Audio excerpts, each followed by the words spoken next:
Të dashur teleshikues, mirë se po takohemi në emisionin e radhës për të trajtuar një prej shqetësimeve të radhës, atë se si të argëtohem. Ne javën e kaluar kemi folur gjëra gjatë rreth asaj se çfarë do të thotë të jesh serioz, se si Zoti i Madhërisëm hedh dritë në Kur'an pikërisht për këtë çështje, pra për atë se serioziteti është jashtëzakonisht i rëndësishëm në jetë.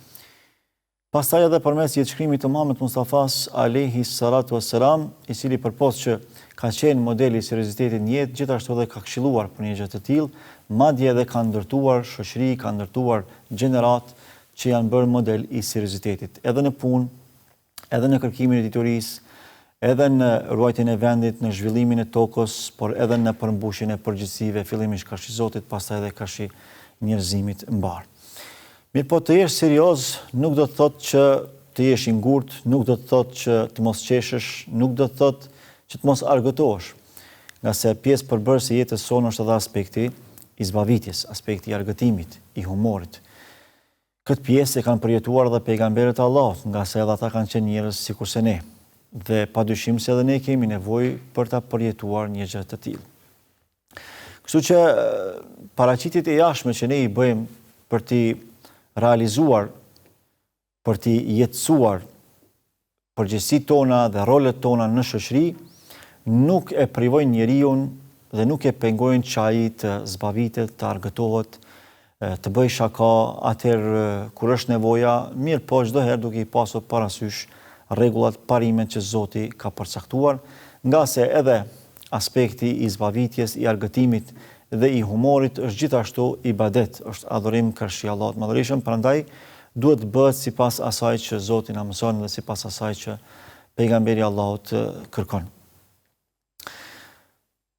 Është një keqkuptim shumë i madh tek disa njerëz, madje tek disa fetar, se serioziteti në jetë duhet na mbulojë edhe anën argëtuese. Prandaj vrem se disa prej tyre jetojnë një jetë të izoluar, larg zbavitjeve, larg argëtimit, madje edhe larg buzëqeshjes, larg humorit. Gjë që nuk ka ndodhur as me pejgamberin e Allahut, që ka qenë më i devotshëm në historitë të njerëzimit, por nuk ka ndodhur as me pasuesit e tij. Prandaj është e udhës që të përmendim disa prej asaj se çfarë kërkohet nga ana jonë për ta përmbushur këtë aspekt jetësor, për ta pasuruar këtë segment jetësor dhe për ta ndërtuar karakterin tonë ashtu siç ne kemi nevojë dhe ashtu siç Allahu kërkon për nesh. Pra, që të jesh serioz nuk do të thotë që ti duhet të jesh i vrasht, përkundrazi, duhet të jesh i buzëqeshur. Pra, parimisht në Islam është buzëqeshja, sepse buzëqeshja është sadaka, buzëqeshja është mirësi, buzëqeshja është begati. Prandaj pejgamberi Allahut e ka quajtur si sadak edhe buzëqeshjen në fytyrën e vllaut dhe të motrave tona në përgjithësi. Thotë tebessumuke fi wajhi akhika sadaka. Buzëqeshja jote, buzëqeshja e fytyrës sate në raport me vllaun tënd, me motrën tënde dhe me shoqërinë tonë në përgjithësi është sadak. Është vetë Allahu në Kur'an që thotë wa annahu huwa adhaka wa abka. Është Allahu ai i cili i bën njerëzit që të qeshin, por edhe të qajnë. I bën njerëzit që të qeshin me mirësi, me begati, të argëtohen e kështu me radhë dhe gjithashtu i bën njerëzit që të qajnë ndonjëherë me fatkeqësi, me sprova, nga më të ndryshmet, me të cilat Zoti na sprovon për të na ngritur, për të na kalitur. Pra pjesë përbërëse jetës sonë është edhe argëtimi, është edhe buzëqeshja.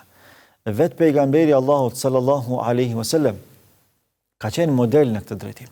Ai shpesh herë ka garuar me Aishën radhiyallahu anha. Pra kanë bërë gara. Ndonjëherë ka fituar Aisha, ndonjëherë ka fituar pejgamberi Allahut sallallahu alaihi wasallam. Pra është zbavitur me familjen e tij. Është po i njëjti i cili edhe ka bërë humor me disa prej sahabëve të tij. Për shembull, rasti i Zahirit. Zahiri ka qenë një sahabi shumë i dashur tek pejgamberi Allahut alayhi salatu wasalam, i cili kur vinte nga fshati, nga se jetonte në fshat, i sillte disa prej gjërave që i kishte për qefi pejgamberi Allahut. I donte shumë, gjë që nuk gjendeshin në qytet. Ndërkaq kur e asillte pejgamberit Allahut ato gjëra, ai i jepte në këmbim diçka si shenjë falënderimi dhe mirënjohje ndaj tij, gjëra që i ka qyteti por nuk i ka fshati. Prandaj thonte, Zahiri është fshati jonë, ne jemi qyteti i Zahirit. Pra ai na i përmbush nevojat tona. Fshatit ne ja përmbushim atij nevojat e qytetit. Një ditë për ditësh erdhi në treg për të shitur disa prej produkteve të tij. Dhe pa pritur nga prapa i vije pejgamberi Allahut alayhi salatu wassalam. Dhe e kap për krihësh nga pas. Dhe në atë moment Zahiri thot, "Lëshom, kush je ti?" Kur e kthen kokën prapa, e sheh se është pejgamberi Allahut sallallahu alaihi wasallam. Atëre e afron shpinën e tij në gjoksin e pejgamberit Zotit, nga dashuria dhe nga synimi për të arritur prej begatisë së trupit fisnik të Muhamedit sallallahu alaihi wasallam. Atëherë pejgamberi Allahut, pra me një zë jo të lartë, ju drejtohet atyre që ishin pranë tij. Thot, "Kush po e blen këtë rob?" Zahiri thot, "Po kush më blen mua ja Rasulullah?" Thot, "Unë jam i pavlerë, unë s'kam çmim, nga se ishte i shëmtuar, nuk ishte i bukur në pamje." Tha pejgamberi Allahut, "Përkundrazi, ti je i shtrenjtë tek Allahu i Madhërisht." Pra ky lloj humori që e bëri pejgamberi Allahut alayhi salatu wasalam me këtë sahabi tregon se Rasulullah alayhi salam ka qenë njeri i zakonshëm. Ka qenë njeri që gjithashtu edhe është argëtuar me tjerët. Ka bërë edhe shaka, ka bërë edhe humor me disa prej sahabëve të tij. Pastaj është shumë me udhës që të dihet se muslimani jetën e tij e ka të patjetërshme që ta ndërtojë edhe mbi bazën e argëtimit, mbi bazën e zbavitjes dhe të humorit. Ka se jeta njerëzore e kërkon një gjë të tillë. Është nevojë jetike që ne edhe të qeshim ndonjëherë. Është nevojë jetike që ne edhe të zbavitemi ndonjëherë. Ashtu siç janë zbavitur edhe njerëzit më të dashur të Zotit, njerëzit më të devotshëm. E kush jemi ne që të dalim më ndryshe prej tyre? Muslimani duhet jetë i shoqërueshëm. Ai duhet ta ruajë gjuhën e vet, ai duhet jetë i kujdesshëm në fjalë dhe në vepra, por duhet jetë i dashur, duhet jetë komunikativ, duhet jetë i buzëqeshur, duhet jetë i afrueshëm. Nga se kështu ka qenë pejgamberi Allahut. Ai ka qenë modeli më i mirë i zbatimit të urdhrit të Zotit, wa qulu lin-nasi husna. Njerëzve flisni fjalë të mira. Pra, është shumë e rëndësishme që në takimin e parë, sidomos kur takohesh me dikë, kur njoftohesh me dikë, që ta presësh me buzëqeshje, me dashuri, me ngrohtësi, me mikpritje, jo me fytyrë të vrenjtur, me vrasësi, me fjalë të rënda. Shpesh ndodh që dikujt japim selam ndërkaq që ata përtojnë edhe të na kthejnë selamin. Ka pra atyre që edhe bën se nuk e kanë dëgjuar. E ka të tillë që nuk i japin rëndësi fare dhe kthimit të selamit me buzëqeshje, me dashuri. Është adhurim ndaj Allahut Madhërisht. Duhet ta kuptojmë një herë për gjithmonë se çelësi i përfitimit të zemrave të njerëzve është mirësjellja, është buzëqeshja, është dashamirësia, është mikpritja. Hallet, telashet, problemet që ne mund t'i kemi nuk na arsyetojnë përballë njerëzve që ne të mos i presim mirë, mos buzëqeshim përballë tyre dhe të mos jemi të dashur në raport me ta. Përkundrazi, nëse dëshirojmë që hallet, telashet, problemet i kalojmë, mënyra më e mirë për ta bërë një gjë të tillë është pozitiviteti. Kur ti i maskon gjitha ato dhimbje të brendshme që i ke, apo i shpërlan ato me pozitivizëm të brendshëm. I te kalon ato me buzëqeshje në fytyrë, me mikpritje në gosti, me dashuri në trajtim. Ashtu siç ka vepruar pejgamberi Allahut alayhi salam, nuk ka pas njeri më të sprovuar se sa ai. Nuk ka pas njeri me përgjegjësi më të mëdha se sa pejgamberi Allahut alayhi salam. Mirë pa çdo herë ka qenë i buzëqeshur. Saqë transmetimet tregojnë se janë parë edhe dhëmballat e tij fisnike. Pra ndonjëherë ka buzëqeshur aq shumë saqë janë parë edhe dhëmballat. Edhe ka qeshur madje shumë rrallë, por sa herë që ka qeshur ka përquar pozitivitet tek të tjerët. Për rasteve tjera që vlen të përmenden se si pejgamberi Allahut bën të humor ndonjëherë me disa njerëz, është edhe rasti kur një grua erdhi tek pejgamberi Allahut alayhi salam dhe u ankua për bashkëshortin e saj. Kështu ai tha, a është bashkëshorti yt ai që i ka sytë e bardhë? Gruaja u brengos dhe mendoi se burri i saj është verbuar, nga se përfliste pejgamberi Allahut. Në ato momente iku me vrat tek burri i saj dhe filloi t'ia shikonte sytë.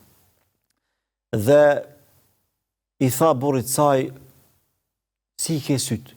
Thot, i kam si gjithë të tjerët. Thot, pejgamberi Allahut tha, a është burri yt ai që i ka sytë e bardhë? Tha, oj grua, po a nuk është shumica e sipërfaqes së syrit tonë e bardhë? Pra këtë ka pas për qëllim pejgamberi Allahut. Pra ka bërë një lloj humori. Me këtë ka dashur me rikthy tek burri vet, edhe me bë që mu shqetësu për ta, mu përkujdes për ta, por e ka bërë në mënyrë humoristike. Pa e ofenduar askë, pa e linquar kë, dhe pa e dëmtuar kë. Njëherë pejgamberi Allahut sallallahu alaihi wasallam i tha Suhejb ar-Rumit, sahabiu të nderuar, që kishte prejardhje romake, dhe i cili e kishte njërin syt pezmatuar. Ndërkohë hante hurma. I tha, o Suhejb, si mund të hash hurma me syrin e pezmatuar? Ai e kuptoi shakën e pejgamberit Zotit alayhis salam dhe i tha, mos u merakos, se e ha me atë që e kam të shëndosh. Tha, mos u bën marak se e ha me këtë syrin që e kam të shëndosh. Pra ja ktheu në një farë forme shakën me shaka pejgamberit Zotit. Një tjetër, pejgamberi Allahut ishte duke ngrënë hurma së bashku me Aliun radhiyallahu anhu. Dhe pasi që e hante hurmën, bërthamën e vendoste para pejgamberit Zotit. Pra Aliu, kur e hante hurmën, bërthamën e vendoste para Rasulullahit sallallahu alaihi wasallam. Kështu që kur u bë një grumbull bërthamash, atëherë Aliu i tha pejgamberit Zotit sallallahu alaihi wasallam, i paske ngrënë gjitha këto hurma, o i dërguari i Zotit. I dërguari i Zotit alayhi salam tha, po ti o Ali, si i paske ngrënë hurmat me bërtham? Pra shaka me shaka. Është e bukur kjo. Kjo tregon se ne në disa raste të caktuara në jetë duhet jemi pozitiv. Nuk është gjithë jeta që ti jesh i ngurtë, ose vazhdimisht ta kesh në vetdijen tate dhe në ndërdijen tate se ti ke përgjegjësi para Allahut, dhe ti duhet falësh, ti duhet agjërosh, ti duhet japësh sadaka, ti duhet jesh shumë i kujdesshëm, ti duhet jesh shumë strikt në jetë. Jo, pjesë e jetës është edhe relaksimi. Dhe një prej formave më të bukura relaksuese është pikërisht kjo që po na tregon pejgamberi Allahut nga ajo që ka bashkëbiseduar me disa prej sahabëve të tij, konkretisht përmes humorit. Në një hadith sahih tregohet se pejgamberi Allahut në shaka i ka thënë Enes ibn Malik radhiyallahu anhu, dhe e ka thirrë atë o ti me dy vesh. Pra, nuk ka gënyer, ai dy vesh i ka pas. As nuk e ka nënçmu. Por ka dash me bën një lloj humori me të. Pra, o ti që i ke dy vesh. Ka dash me relaksu situatën, se ka ditë që Enes ibn Malik nuk i hidhrohet pejgamberit Allahut, sepse nuk e ka nënçmuar fare. Madje vet ka thënë që unë për 9 vite apo 10 vite sa i kam shërbyer atij, ai jo vetëm që nuk ka quar dorë ndaj meje, por kur as of nuk më ka thënë. Pra as një tingull më të vogël nuk e ka lëshuar në raport me mua kur unë eventualisht kam gabuar diçka. Gjitha këto sekuenca humoristike, argëtuese dhe zbavitëse të Muhamedit sallallahu alaihi wasallam me sahabët e tij tregojnë se Rasulullahi alayhi salam ka dashur me përçuar një mesazh tek ne, duke na thënë se relaksohuni.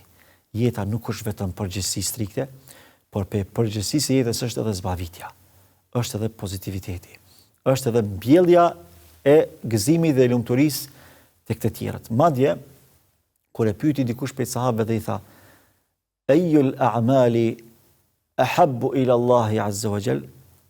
Cila prej veprave është më e dashur tek Allahu i Madhërisëm? Çfarë tha?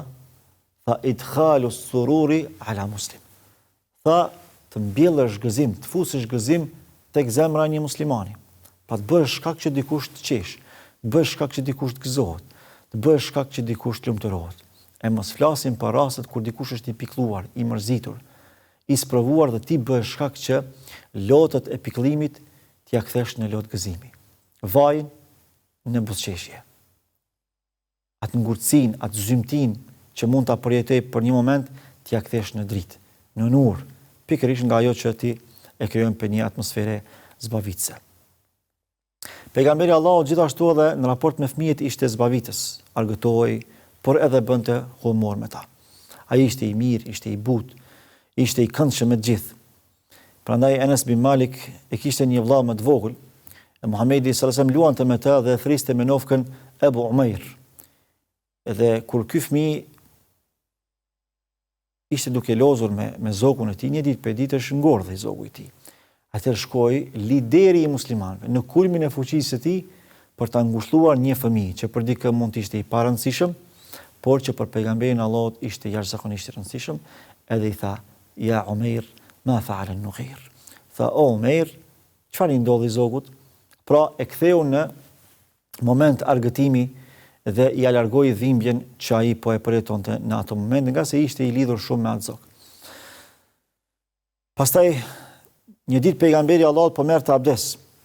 E tek ai erdhi Mahmud ibn Rabi', që ishte vetëm 5 vjeç.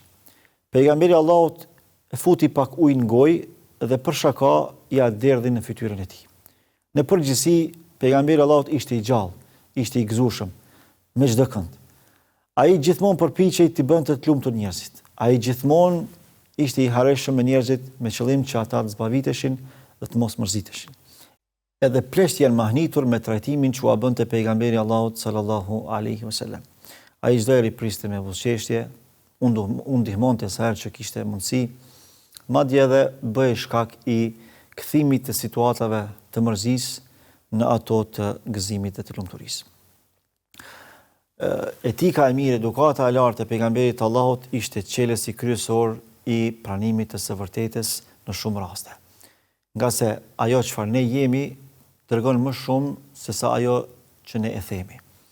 Pra ana jon praktike, paraqitja jon, etika e veshjes, etika e të folurit, etika e qëndrimit ton flet më shumë se sa çdo vepër tjetër. Prandaj çelësi kryesor i njoftimit me njerëz edhe i afrimit të zemrave mes tyre është pikërisht pozitiviteti që ne përçojmë tek të tjerët. Në fund dua të përmend një fjalë të urtë të Imam Aliut radhiyallahu anhu, i cili thot: "Nxjerri bisedës shaka aq sa i hedh gjellës krip." Pra, kjo tregon se pjesë përbërëse e jetës së tyre ka qenë edhe shakaja, ka qenë edhe zbavitja, ka qenë argëtimi, mirë po ata kur nuk i kanë tepruar gjërat, kur nuk i kanë tejkaluar kufit e Allahut Madhërisëm. Se cilat janë kushtet e argëtimit, kushtet e zbavitjes dhe të humorit, do të flasim me lejen e Allahut pas një pauze të shkurtër. Qëndroni me ne.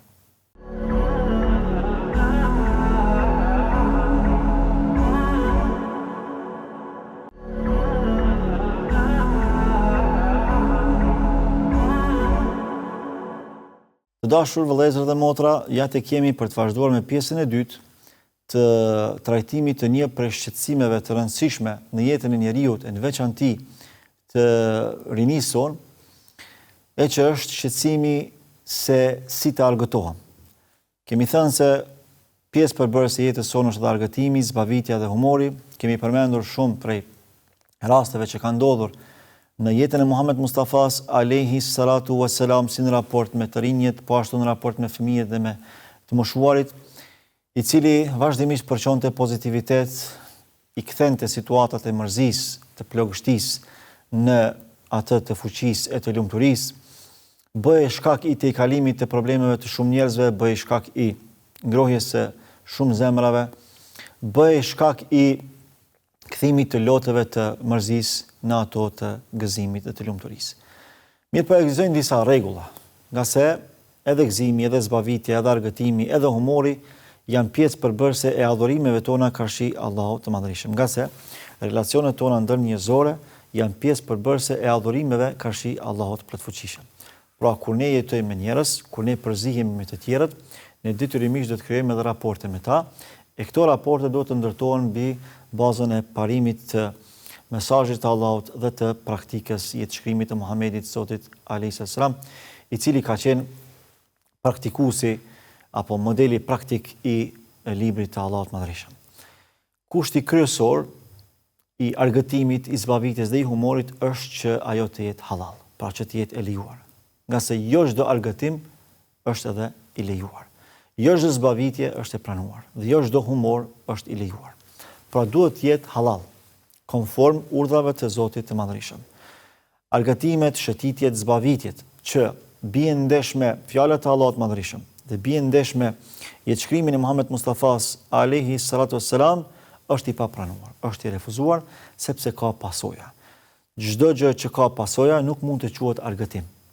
Mund të jetë argëtim në dukje, mirë po në përbërje, në përmbajtje dhe në pasoja nuk mund të përfundoj si i tillë. Detyrimisht do të ketë sekuenca të rënda në jetën e njeriut.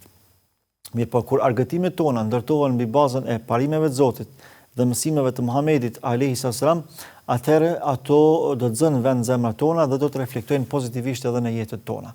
Pra do të jenë të begatshme, do të jenë të dobitshme. Ata të cilët zbaviten, argëtohen, por dhe bëjnë humor, duke dëmtuar njerëz, duke keqësuar gjendjet njerëzve, duke ofenduar, duke dëmtuar pasuri të tjerëve, është e papranuar dhe është e refuzuar. Nga se dëmtimi në çfarëdo rrethane, me çfarëdo arsyetimi, është i ndaluar rreptësisht nga ana e Allahut Madhërisëm dhe lidhimisht edhe nga ana e pejgamberit Zotit alayhi salam. Pra duhet jemi shumë të kujdesshëm kur i ndërmarrim pra organizimet tona për zbavitje, për argëtime, edhe për të bërë humore të caktuara mes njëri tjetrit.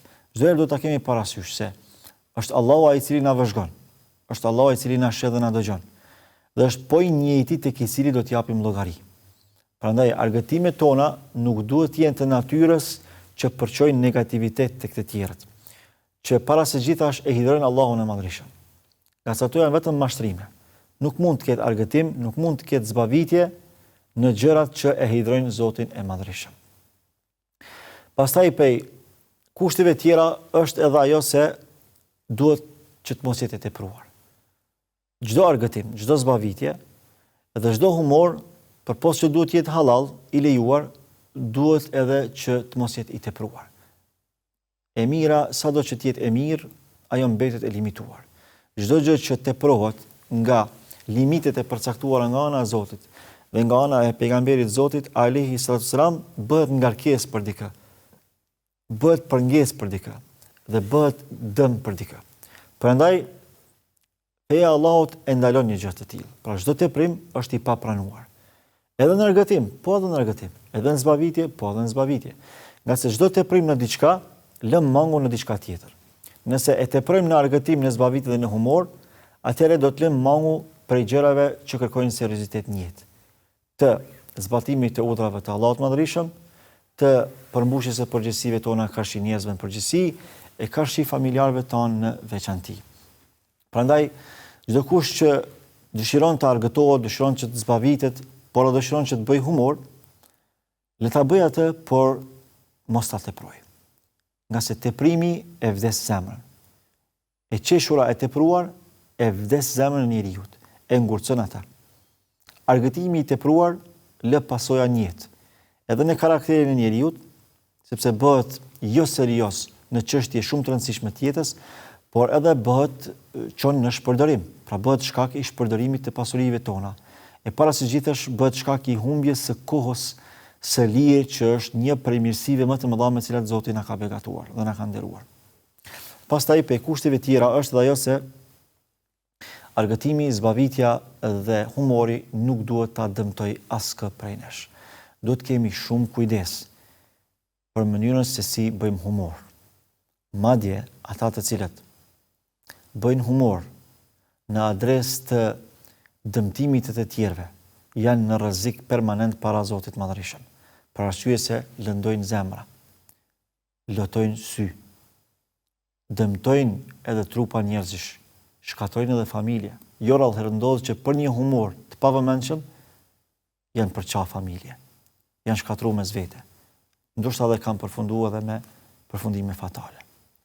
Pra, vëmendshmëria jonë duhet të jetë jashtëzakonisht e lartë edhe kur zbavitemi, edhe kur bëjmë humor. Ne e pam se si pejgamberi Allahut ishte jashtëzakonisht i kujdesshëm në këtë drejtim. Ai bënte humor, mirë po nuk e ofendonte askë. Nuk e nënçmonte askë, nuk e etiketonte askë me diçka. Nga se është vetë Allahu ai i cili na ka ndaluar që ta nënçmojmë njëri tjetrin. La yaskhar qaumun min qaumin. Asnjë popull, asnjë grup njerëzish, asnjë njeri nuk e ka të lejuar që ta nënçmoj tjetrin. Nuk e ka të lejuar që ta etiketoj dikë me ndonjë etiketim të caktuar. Ti thot diçka, ta nënçmoj diçka. Të bëj humor, të zbavis të tjerët duke i lënduar të tjerët, duke i nënçmuar të tjerët. Vetëm për një fjalë goje që ka thënë një prej grave të pejgamberit Zotit, Aisha, radhiyallahu anha për Safien, kur ka thënë ajo e shkurta, ajo e vogla, pejgamberi Allahut ka thënë, e ka thënë një fjalë që po t'ja hidhnim detit do ta turbullonte atë. Edhe pse nuk ka pas qëllimin për me nënçmuar, po ka qenë në afekt të xhelozisë momentale. E si është fjala kur ne i bëjmë humor, zbavitemi, argëtohemi në kurriz të pamjes së dikujt, të statusit të dikujt, apo të diçka tjetër. Para mendojnë se si ndihet ajo zemër. Pasha madhrinë e Allahut. Edhe nëse ai qesh në ato momente, qesh vetëm nga mërzia e brendshme që e ka. Nuk dëshiron që të ndihet keq para të tjerëve. Mirë, po shpirti i tij e di se si e përjeton atë situatë. Nuk është e lehtë kur dikuj i thua vesh madhi, hund madhi, sy vogli, apo shkurtalaku, gjugji, atanaku, gjëra që i dëgjojmë jo rallëherë në shoqëritë ku ne jetojmë.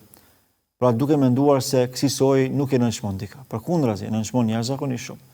Edhe nëse dikush thot fol për mua se s'ka gale, ti prap nuk duhet me bë humor, duke e dëmtuar dikë, duke e nënçmuar dikë. Ke bërë që dikush të ndihet keq, Allahu na ruajt. Kështu që besimtarët e Allahut Madhërisht, argëtimi, zbavitja dhe humori i lejuar, halal, i patepruar, dhe që nuk dëmton askë, përpos që është adhurim dhe Allahut Madhërisht, gjithashtu bëhet shkak që të argëtohen njerëzit, që të lehtësohen shpirtrat e tyre, që të tejkalohen barrat e tyre dhe që të afrohen njerëzit mes vete. Andaj secili besimtar, e në veçanti secili kryefamiljar, për familjeve besimtare, muslimane, por edhe të tjerëve, e kanë obligim që të krijojnë situata të përshtatshme në familjet e tyre për të zbavitur, për të argëtuar. Pejgamberi Allahut spaku një herë në javë ka dalë me familjen e tij, ose ka ecur, ose ka lozur, është argëtuar me ta. Andaj edhe ne duhet mundohemi që spaku një herë në javë t'i marrim familjet tona, ta jetojmë jetën tonë, nga se jeta e kësaj bote nuk është vetëm izolim, por është edhe kënaqësi, edhe dëfrim. Të dalim, të argëtohemi në vendet e lejuara, me argëtimet e lejuara dhe me njerëz që nuk përçojnë negativitet tek ne, me njerëz që nuk e cenojnë raportin tonë me Allahun e Madhërisht. Në anën tjetër edhe, nuk na pengon asgjë, nuk na dëmton asgjë, sikur të bënim pak humor dhe me fëmijët tonë. Të dalim prej atij serioziteti që dikush mendon se humb autoriteti fetar nëse baba bën humor apo bën shaka me fëmijët e vet, apo edhe loz me ta. Absolutisht jo. Nëse ne nuk bëjmë shaka, nëse ne nuk argëtohemi me fëmijët tanë, kush do të argëtohet me ta? Nëse ne nuk a përmbushim atyre nevojat shpirtërore, edhe të argëtimit, edhe të zbavitjes, por edhe të qeshjes ndonjëherë, atëherë kush do ta bëjë atë? Nëse e bën, kush mund ta bëjë më mirë se sa ne? Nëse ne jemi adresa më e sigurt për ta. Pjesa argëtuese, zbavitëse dhe humoristike është shumë e rëndësishme në jetë.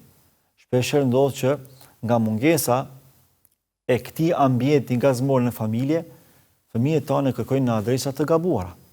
Prandaj u pëlqen se si një shok apo një shoqe zbavitet, argëtohet, bën humor, pa e kuptuar fare se i kanë të ndërtuara mbi gjëra të ndaluara. Ndikohet dhe rrjedhimisht dhe pastaj pëson, mund të devijoj. Ndërka është një familje e cila e ka përmbushur edhe anën gazmore, edhe anën argëtuese, edhe atë humoristike apo komike në familje, ajo është e përmbushur. Nëse sheh diku tjetër ndonjë model tjetër, ajo vetëm se e ka modelin më të mirë në familjen e vet. Prandaj argëtohuni me familjet tuaja, konform asaj që Zoti na urdhëron. Pra me gjëra të lejuara, me gjëra të patepruara dhe me gjëra që e kënaqin Allahun e Madhërisht dhe nuk i dëmtojnë njerëzit. Nëse ne arrijmë që të krijojmë ambiente gazmore në shtëpitë tona, jeni të bindur se këta fëmijë, këto familje do të bëhen të përgjithshme edhe në të kuptuarit e seriozitetit. Pra, krahas përmbushjes së nevojave të tyre argëtuese, do të bëhen shembull edhe të përmbushjes së përgjegjësive të tyre nga ana e seriozitetit. Pra, do të bëhen prej atyre që do jenë modeli më i mirë, si brenda familjeve, po ashtu edhe jashtë tyre, se si të bëhen të dobishëm për gjithë, se si ti kuptojnë situatat serioze dhe se si ti kuptojnë dhe ti trajtojnë edhe situatat gazmore. Për fund, nuk më mbetet tjetër vetëm se të kërkojnë nga i lartë madhërishmi Gjelle Gjelalu, që ai të jetë i kënaqur me ne, që të na bëj edhe serioz në njërin anë, por edhe zbavitës argëtues në anën tjetër, që të na bëj për atyre me cilët Zoti është i kënaqur kur ne flasim dhe veprojmë, që të na imbuloj tmetat tona, gabimet tona, të na i falë gjunahet tona, ato që i dim dhe ato që nuk i dim, ato që eventualisht i veprojmë në fshehtësi apo në publik, dhe të na bëj për besimtarë me cilët Zoti është krenar, kur të dalin para madhërisë së Tij si faqe bardhë, na ringjall me pejgamberët, me dëshmorët, me njerëzit e mirë dhe të sinqertë. Për shqetësimin e radhës, për temën e radhës, shihemi javën e ardhshme insha Allahu Taala. Zoti ju nderoft.